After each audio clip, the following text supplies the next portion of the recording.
Un cordial saludo. En esta oportunidad vamos a tratar el tema del ojo como un sistema óptico y la agudeza visual.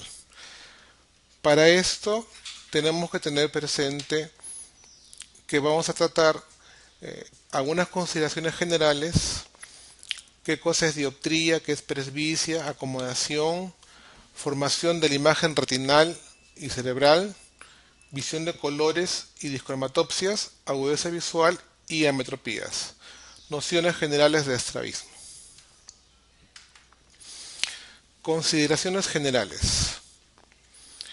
Nosotros sabemos y nos habremos dado cuenta que con nuestro ojito podemos ver de lejos y podemos ver de cerca.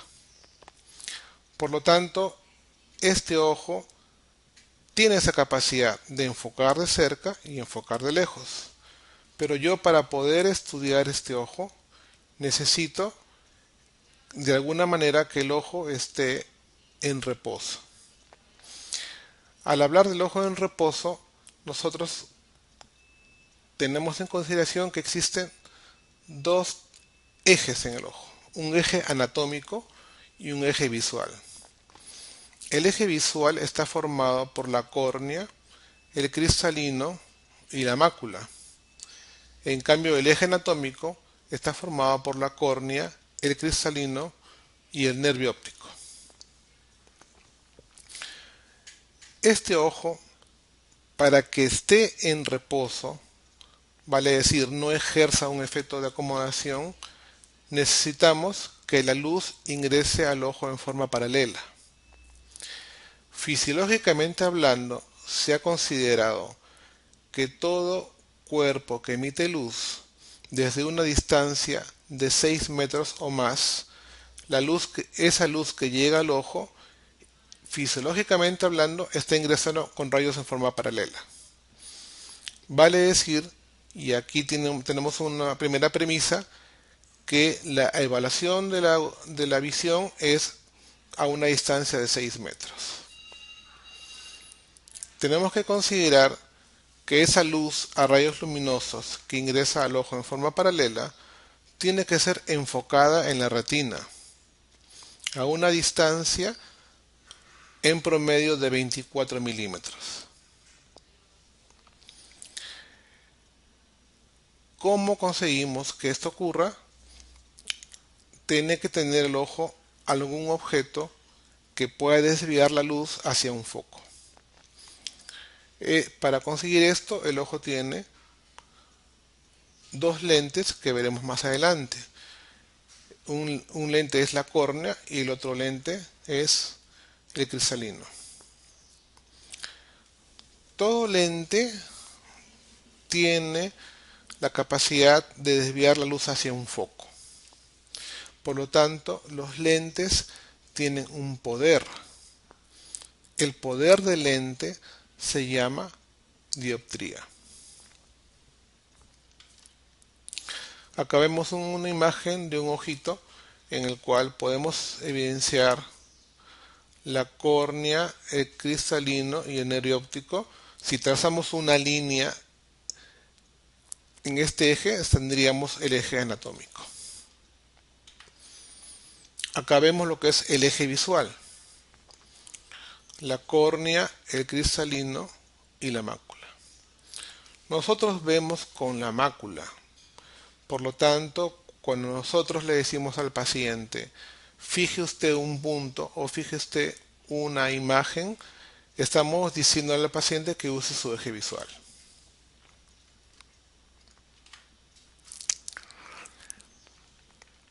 Hemos comentado que el poder de los lentes es la dioptría. La dioptría, ¿cómo se halla o cómo se evidencia? ¿Cómo se cuantifica?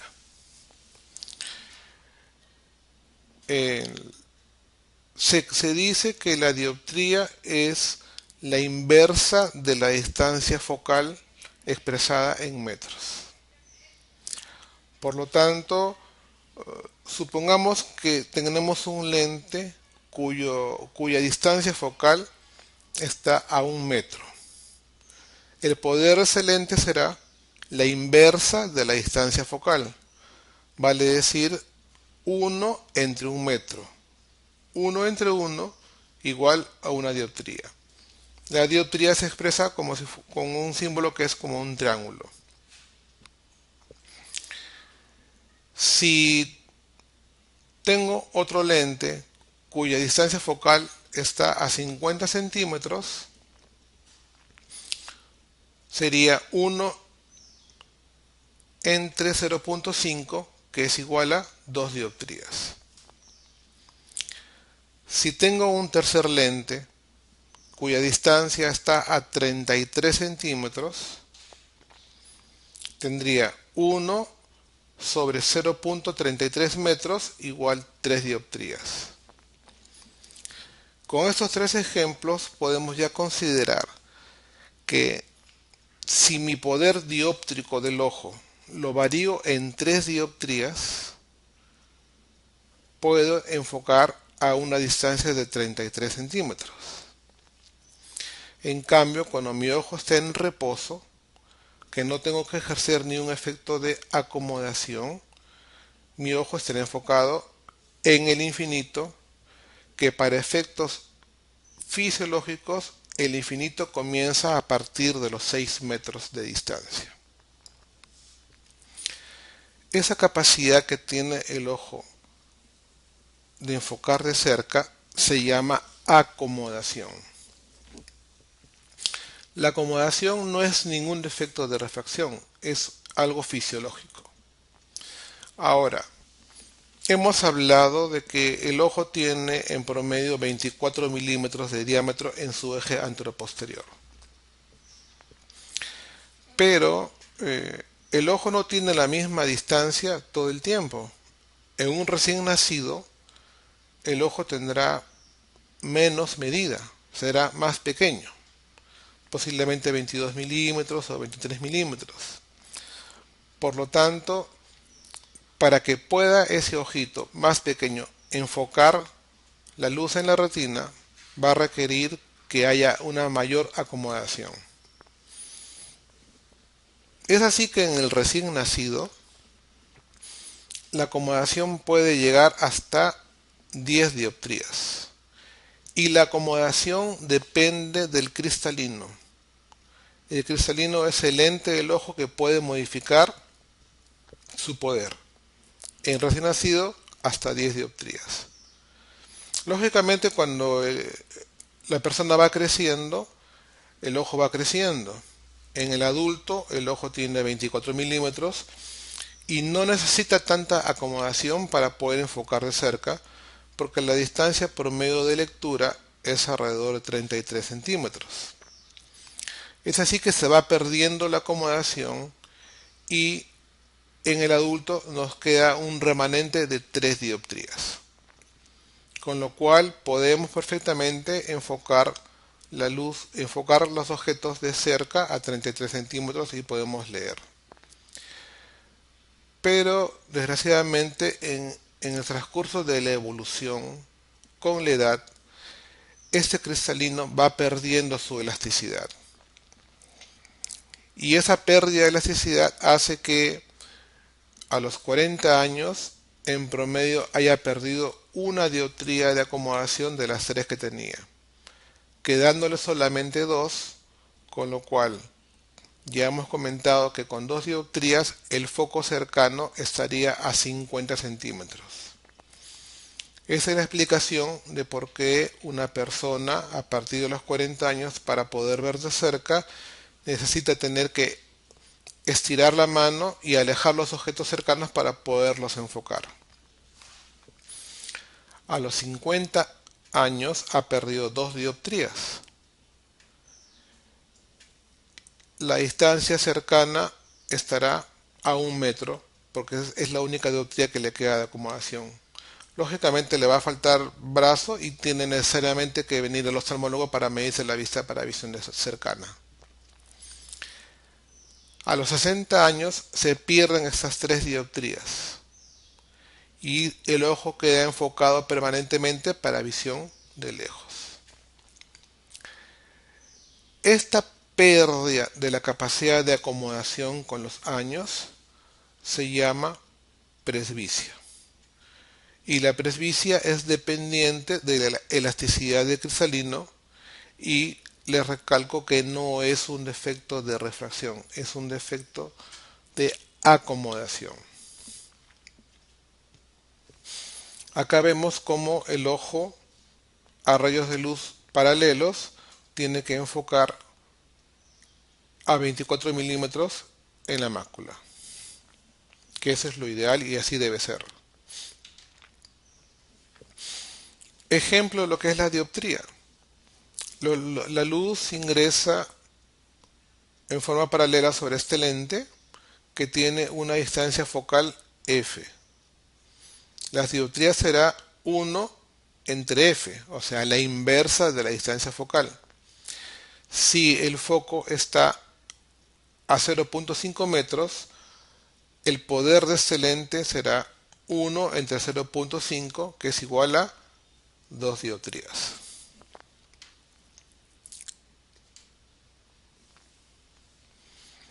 Poder de la córnea y el cristalino. Para que pueda enfocarse la imagen en la retina, la luz que ingresa el ojo en forma paralela tiene que ser desviada hacia un foco a 24 milímetros. Esto hace que los lentes del ojo sean la córnea y el cristalino. La córnea con un poder aproximado de 40 dioptrías y el cristalino con un poder aproximado de 20 dioptrías.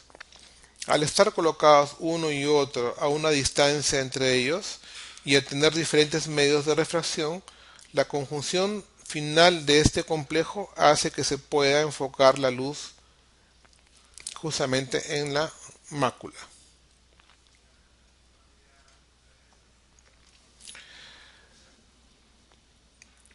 Presbicia y acomodación. Cuando el músculo ciliar se relaja, el cristalino está enfocando para lejos. Cuando el músculo ciliar se contrae, conseguimos que el cristalino aumente su poder y el foco va a ser para la visión cercana.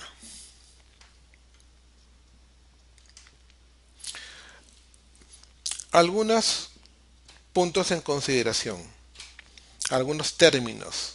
¿Qué cosa es hemétrope? Es aquel ojo que sin patología estructural, los rayos luminosos que ingresan en forma paralela son enfocados en la mácula, sin utilizar la acomodación. Es la medida de la visión adecuada. En cambio, ¿qué es una ametropía? Es aquella alteración, el ojo sin alteración estructural, el cual produce una variación en el enfoque, ya sea hipermetropía delante de la retina, miopía,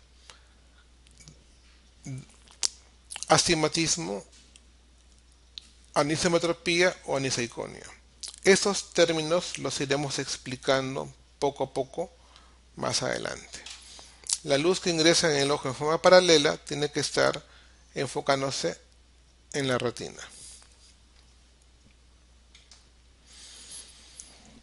Cuando la luz ingresa al ojo, sufre un primer filtro, el filtro de la pupila.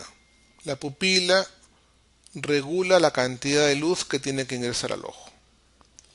Si hay poca luz, la pupila se dilatará por un efecto simpático para que ingrese más luz. Si hay mucha luz, la pupila se encogerá o hará una miosis por un efecto parasimpático. Luego, el cristalino va a originar que se varíe el poder total del ojo para que sea la luz enfocada en la retina. Pero en la retina, ¿quién recibe esa luz? ¿Quién recibe la luz que emite un objeto, una persona o cualquier otra imagen. Es recibida por los fotorreceptores. Los fotorreceptores son de dos tipos: los conos y los bastones. Los conos son para la luz diurna y los bastones para la luz nocturna o blanco y negro. Los conos nos sirven para ver los colores y los bastones solamente lo que es contraste entre blanco y negro. Tenemos tres tipos de conos: un cono rojo, un cono verde y un cono azul, y solamente un tipo de bastón. Cada uno de ellos, para poder trabajar, tiene que tener presente su enzima. El cono rojo tiene su enzima eritropsina, el verde tiene su enzima cloropsina, el azul tiene su enzima cianopsina y el bastón tiene su enzima rodopsina, la cual para trabajar requiere de la presencia de la vitamina A. Con este concepto ustedes ya se darán cuenta, y a partir de ese momento, que cuando nosotros decimos dele al paciente vitamina A para que mejore su visión, lo que vamos a hacer es mejorar la visión nocturna. Tenemos acá un ejemplo del espectro de recepción de cada uno de los fotorreceptores en una persona normal. Y acá tenemos un ejemplo de una percepción en un paciente con una alteración alterada en sus conos. Este pacientito que tiene un estímulo en este punto estará viendo la imagen de color rojo, pero realmente este punto corresponde al espectro de acción del cono verde. Por lo tanto, este paciente tendrá una discromatopsia rojo-verde, más conocida como daltonismo. La alteración que hay en la percepción de los conos nos da los diferentes tipos de discromatopsias que pueden haber.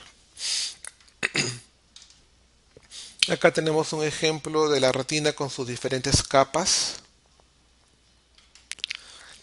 Acá describimos cada una de ellas, las 10 capas de la retina.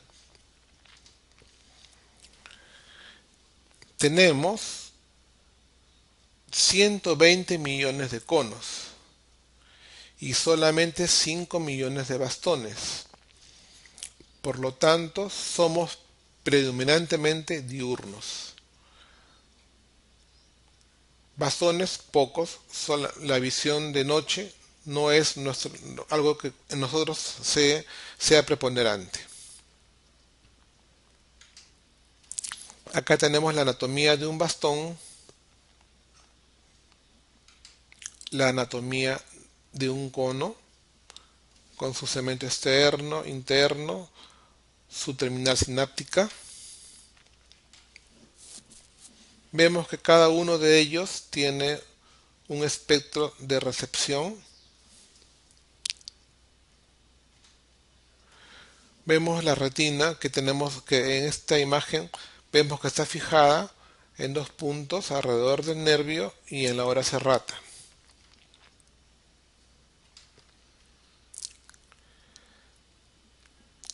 ¿Cómo se forma la imagen en el cerebro? Realmente nosotros no vemos con el ojo. El ojo realmente es un receptor de imagen. La luz es recibida por los fotorreceptores. Los fotorreceptores, conos y bastones, convierten la luz en estímulos eléctricos. Estos estímulos eléctricos pasan a la capa de retina de células bipolares, luego a las ganglionares y de ahí al nervio óptico, las cuales son transmitidas hasta el área de visión, que es el área occipital. el ojo derecho lleva una imagen y el ojo izquierdo lleva otra imagen cuando la imagen que estamos viendo está dentro de esta área que es un campo visual binocular. Si la imagen está fuera de esta área, solamente la veremos con un solo ojo y no habrá una reconstrucción binocular. Por lo tanto, con cada ojo tenemos una visión en dos dimensiones. Pero cuando la imagen se forme en el cerebro, se va a reconstruir como una sola en una imagen de tres dimensiones. Esta imagen de tres dimensiones se llama estereopsis. La estereopsis tiene directa relación con la fusión. Vale decir, si mi cerebro puede fusionar la imagen de los dos ojos en una sola, produciendo una imagen 3D, tendré una estereopsis. La fusión se desarrolla en el ojo solamente hasta los 2 años de edad. Por lo tanto, si mi pacientito recién nacido yo le encuentro alguna alteración que no me va a permitir desarrollar la fusión, sé que tengo que tratarlo antes de que se pierda la capacidad de poder desarrollar la estereopsis. Algunos factores que pueden afectar esto: la anisometropía. ¿Qué cosa es anisometropía? Cuando un ojo tiene o no tiene medida de lentes y el otro ojo tiene una medida con una diferencial mayor de 3 dioptrías. En este caso estaré hablando de una anisometropía, porque los lentes tienen una aberración. Los lentes positivos magnifican la imagen y los lentes negativos la minimizan. Cuando hay una diferencial mayor de 3 dioptrías, esta diferenciación hace que mi cerebro no pueda fusionar, porque esa diferencia de tamaño de imagen se llama aniseiconia. Cuando existe aniseiconia no hay fusión, se altera esto, produciendo muchas veces una confusión que en el cerebro obliga a una de las imágenes suprimirlas. Y la supresión es un mecanismo que origina el ojo perezoso o ambliopía.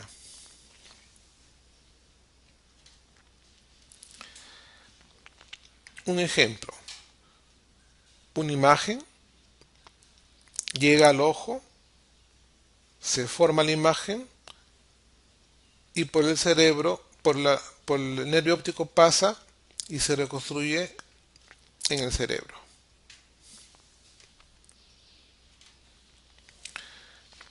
La estereopsis. Esta columna de objetos la puedo ver, está en mi área de visión binocular, la puedo ver con el ojo derecho y la puedo ver con el ojo izquierdo, reconstruyéndose en el cerebro en una imagen de 3 dimensiones. ¿Qué pasa si yo tengo una medida de lente menor y una medida de lente mayor? Cuando vea este objeto, en mi cerebro, en mi ojito, se va a formar una imagen grande y una imagen pequeña, no pudiendo reconstruirla en el área occipital, produciendo lo que ya hemos comentado. Eso se va a llamar aniseiconia, que la aniseiconia es producida por la anisometropía, en el cual acá podemos ver que la medida de este ojo es 4 y la medida de este ojo es 1. Hay una diferencial de 3 dioptrías. Esto más adelante, veremos que más adelante lo podremos corregir, como adelanto, usando lentes de contacto.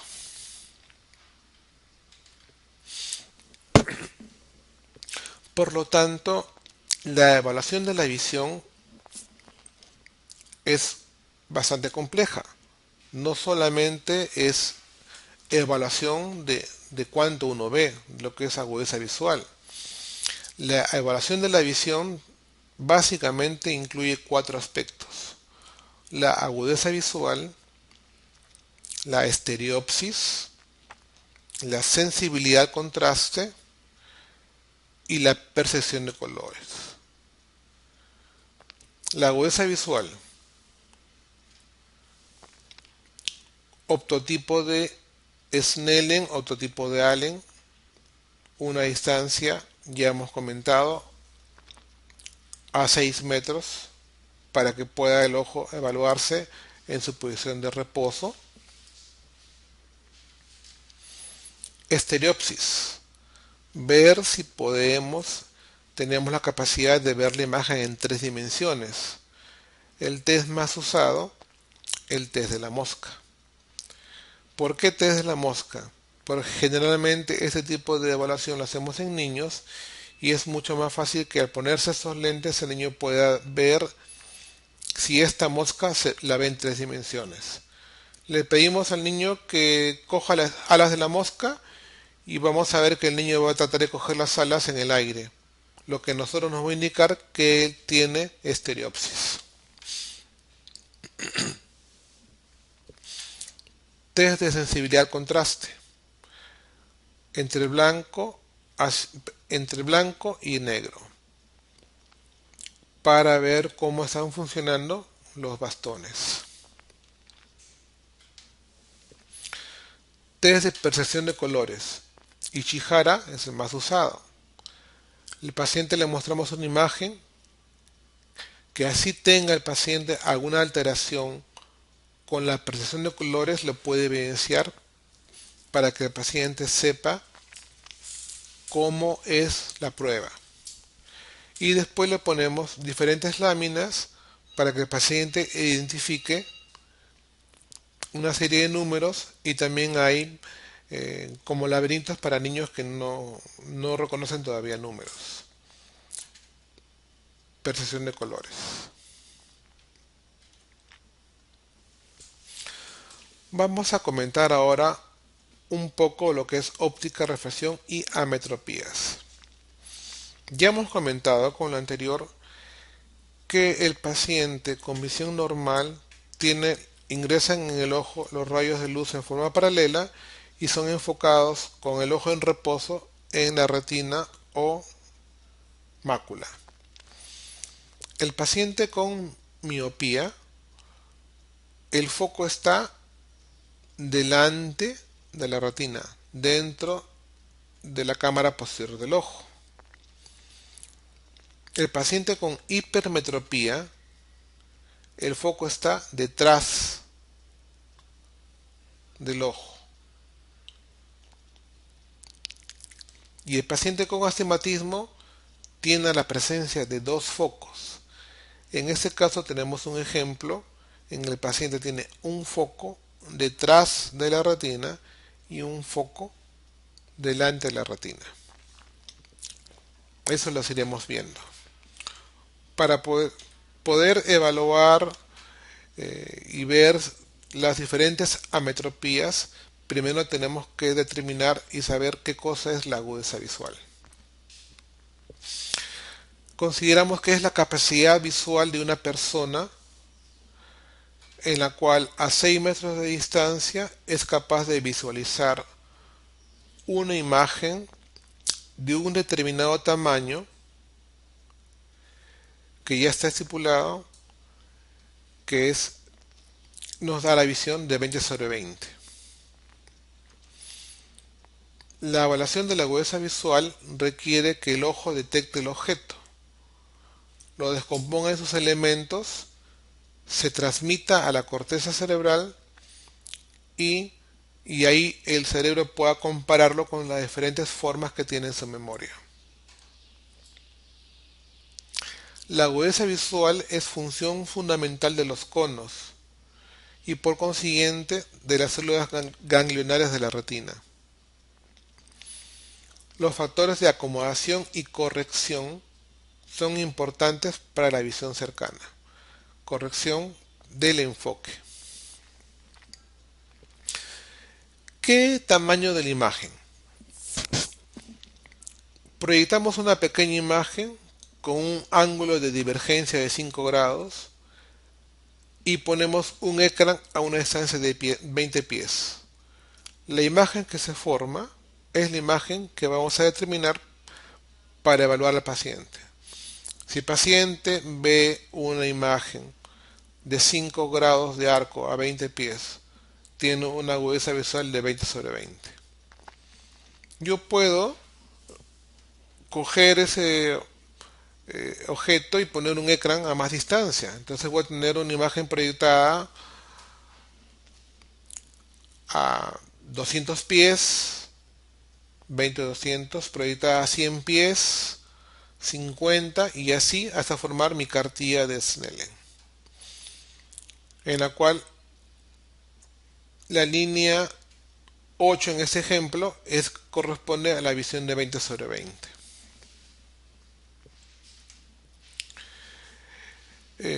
¿Por qué expresamos la agudeza visual con un quebrado? Porque en ese quebrado el numerador corresponde a la distancia de evaluación de la agudeza visual y el denominador corresponde a la capacidad que tiene el paciente de ver con respecto a esa distancia. Vale decir, 20 sobre 20, mi paciente ve a 20 pies lo que una persona normal ve a 20 pies. 20 sobre 100, mi paciente ve a 20 pies lo que una persona normal ve a 100 pies. Este paciente ve menos.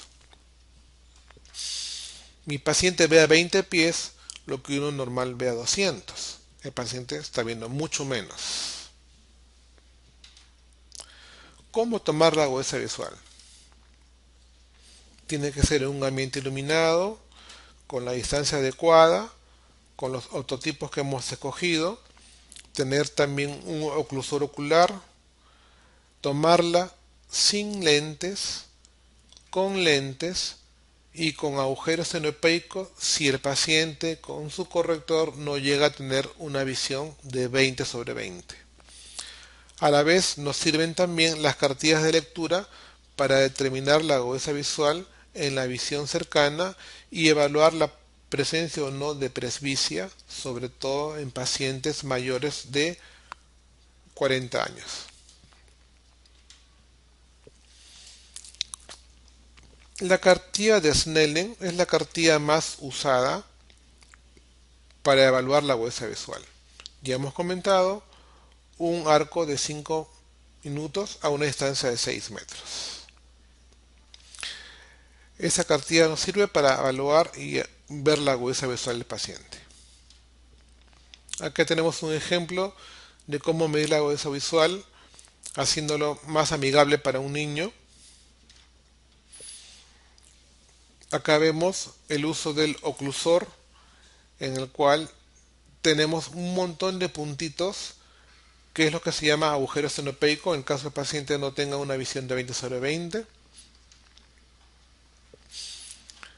El agujero xenopeico permite solamente el ingreso de los rayos paralelos y anula el defecto refractivo, pudiendo enfocar al paciente en la retina y de esa manera mejorar su visión si es que presenta algún defecto, como por ejemplo hipermetropía, problemas de presbicia, problemas de visión cercana.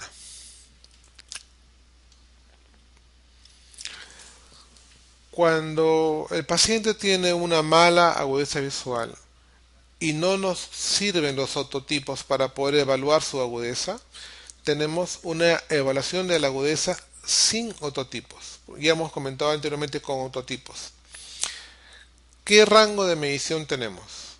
Cuenta dedos. El paciente contará dedos a 1 metro, 2 metros, 30 centímetros. Movimiento de bultos, movimiento de manos. Primero manos, después bultos que son más grandes, proyección de luz si es menor, percepción de luz y en última instancia no percibo de la luz, que equivaldría al paciente ciego. Tenemos también otra categoría, no solamente ceguera médica, que es no percibir luz, sino ceguera legal. Todo paciente que con la mejor ayuda visual que le podamos dar, su agudeza visual no es mejor que 20/200.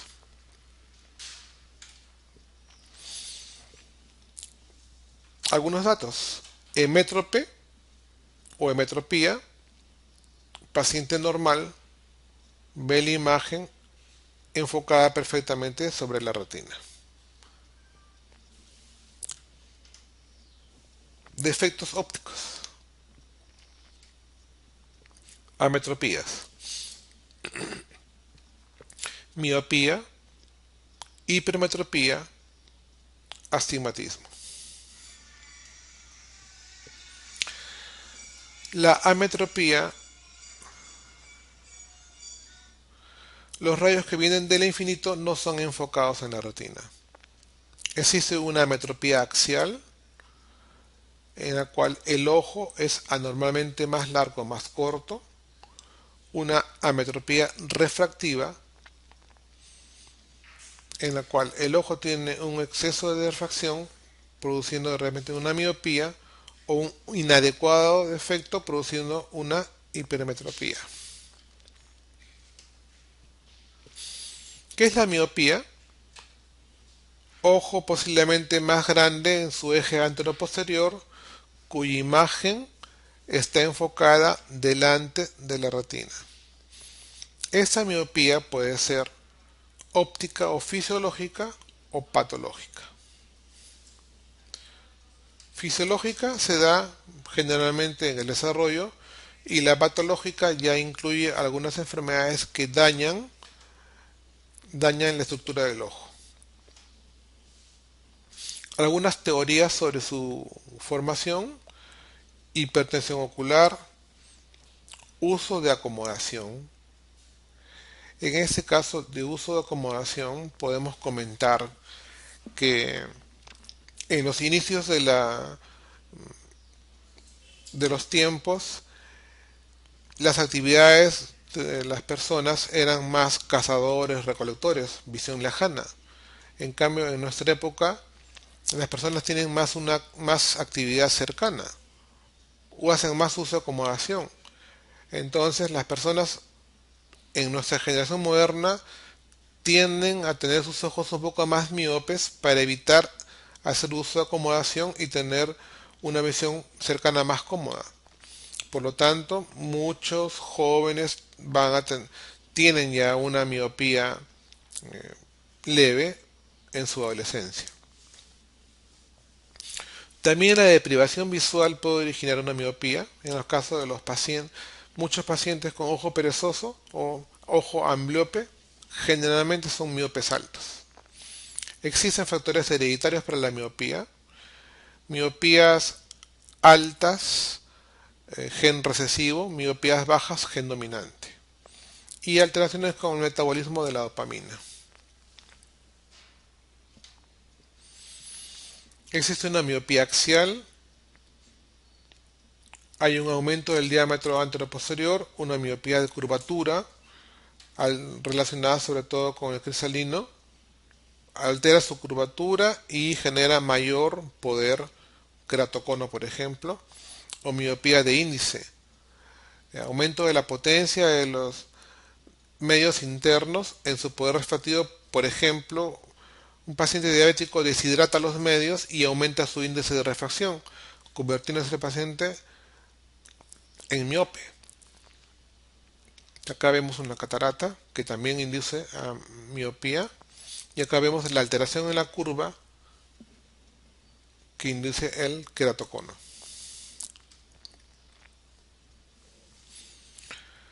La miopía puede ser simple, sin lesión degenerativa, cuando el efecto es menor de 6 dioptrías, o degenerativa, cuando la miopía puede pasar de las 10 dioptrías, generando algunas lesiones en la retina que se pueden evidenciar desde generalmente el inicio, que es alrededor de los 10 años, hasta mayor a los 30 años. A veces también tiene un efecto hereditario. Ese es un ojito normal. Acá podemos ver un ojo que tiene una alteración ya en la retina. Como acá vemos un halo miópico. Acá vemos una degeneración de la retina por miopía alta, una miopía degenerativa, ya no fisiológica sino patológica.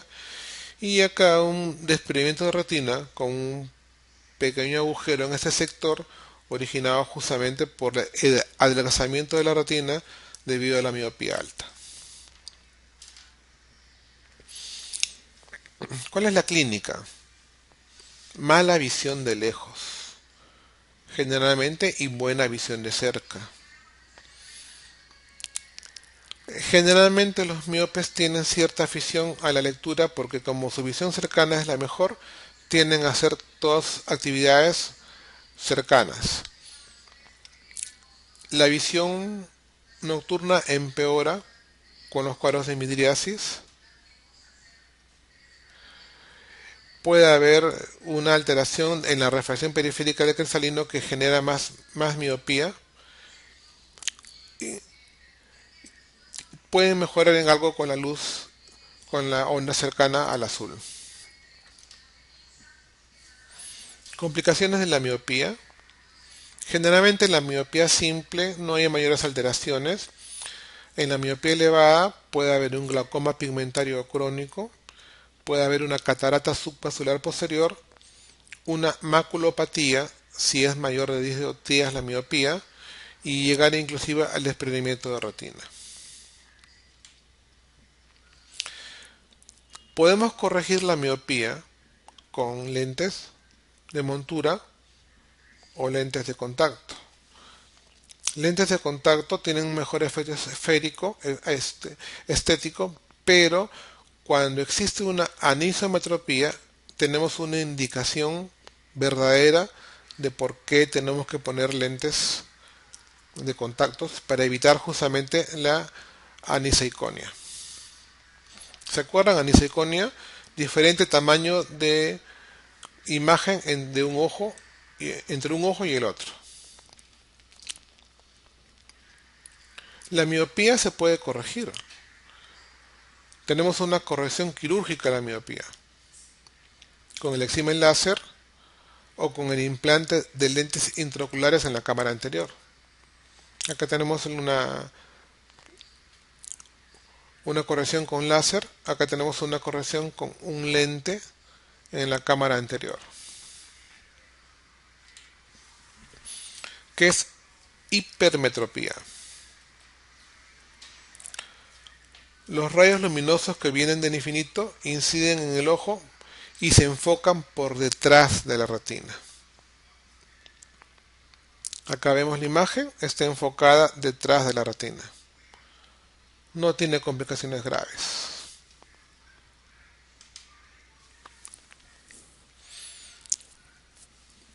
Se asocian generalmente a un diámetro antero-posterior menor, a córneas pequeñas en algunos casos, otras cuando existe patología, edema macular o tumor orbitario que reduce el diámetro antero-posterior del ojo. Existe una hipermetropía manifiesta y una hipermetropía latente. ¿Cómo es esto? Ya hemos comentado que nosotros tenemos la capacidad de acomodar para ver de cerca. Si un paciente X tiene de repente una hipermetropía de una dioptría, ese paciente puede utilizar su acomodación de cerca para ver de lejos, teniendo una visión de 20/20. Pero al usar su acomodación de cerca para lejos, va a perder a temprana edad su capacidad para ver de cerca o va a tener mucho cansancio en la visión cercana. Eso va a ser motivo de consulta y cuando le hagamos nosotros la evaluación vamos a determinar justamente que tiene esto, que tiene una hipermetropía latente, porque no está manifiesta, porque no requiere lente para ver 20/20, pero que tiene un cansancio en su visión cercana. En cambio, si tenemos un paciente con una hipermetropía con medida de repente 5, ese paciente necesariamente va a usar su acomodación, pero usará 3 y le va a faltar 2. De todas maneras va a tener una manifestación de su hipermetropía. La clínica de la hipermetropía, generalmente el paciente tiene mala visión cercana, buena visión de lejos. Ya hemos comentado por qué tiene esta posibilidad de acomodar. Generalmente la cámara anterior es poco profunda y los pacientes hipermétropes que tienen ojo pequeño tienen más riesgo de hacer glaucoma de ángulo estrecho. Pueden verse algunas veces en un fondo de ojo un pseudo papiledema.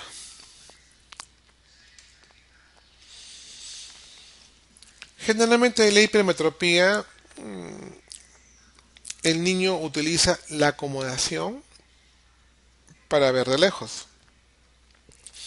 Pero nuestro organismo es tan sabio que la acomodación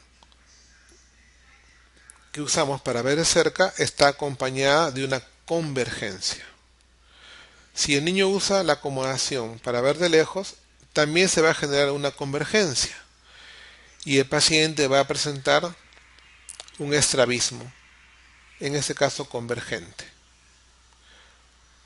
Si yo le pongo lentes, mi paciente ya no va a tener que usar su acomodación para ver de lejos y en ese caso ya no va a haber convergencia y los ojos se van a volver ortofóricos. Por lo tanto, en los niños, la primera fase de corrección de el estrabismo, porque muchas veces la mamá lo trae al niño por estrabismo y no lo trae porque no ve de lejos, es hacerle una buena refracción con cicloplegia, paralizando el músculo de acomodación para poder determinar la medida real de lente y poder conseguir este efecto de ortoforia. En los adultos dependen más de los síntomas y del tipo de trabajo. Muchas veces hablamos de un prepresbita. Es aquel que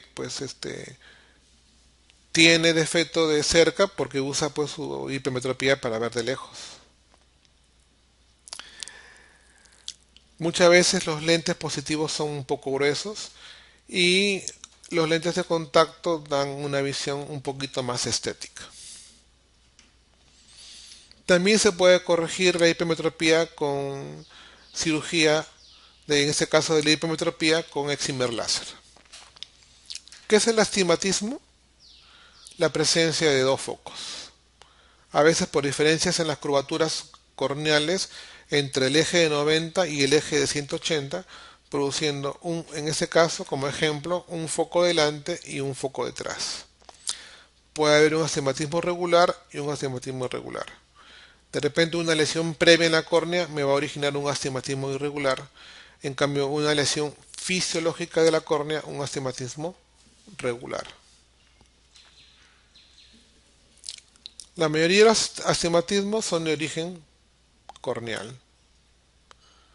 El astigmatismo cristaliniano es menos frecuente. Se forman dos líneas focales como hemos comentado y puede inclusive ser una línea miópica y una línea hipermetrópica. ¿Cómo lo corregimos? Con lentes cilíndricos. En el astigmatismo irregular no hay foco muy definido. Generalmente pueden asociarse a enfermedades como el keratocono o cicatrices corneales.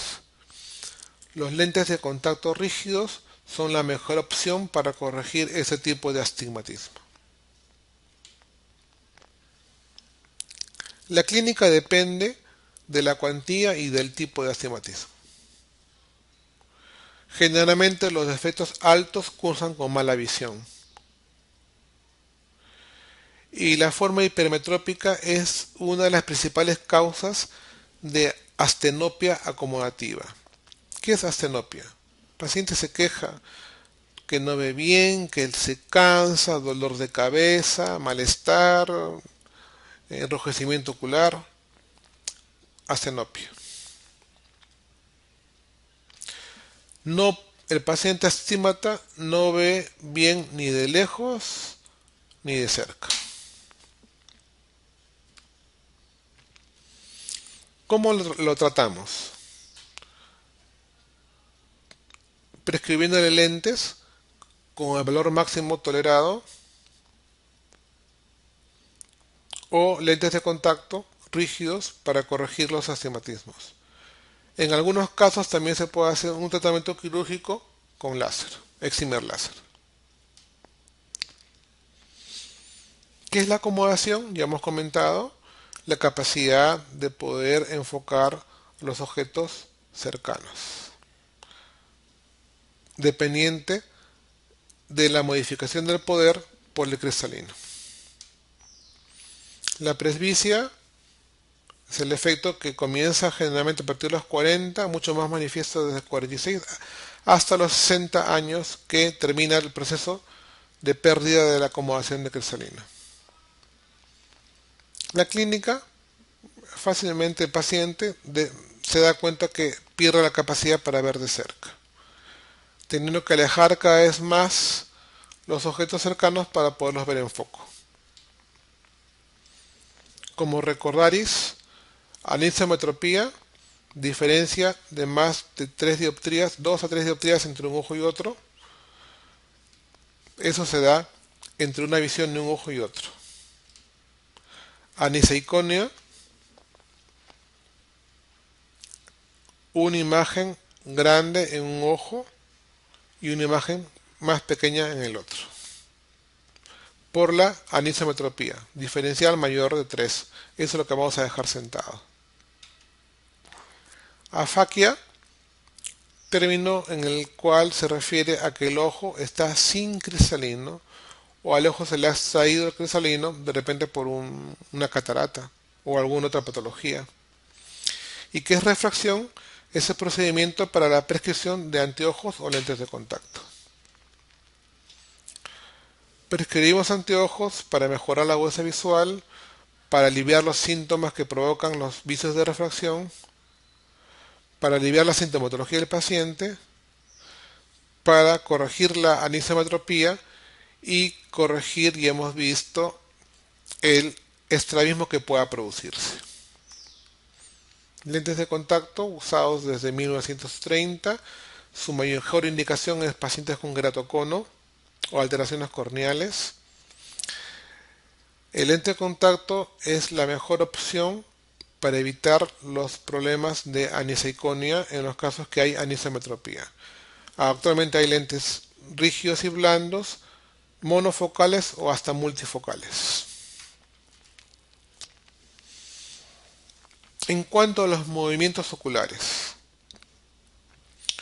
tenemos 6 músculos extraoculares, de los cuales cada uno de ellos tiene sus movimientos primarios.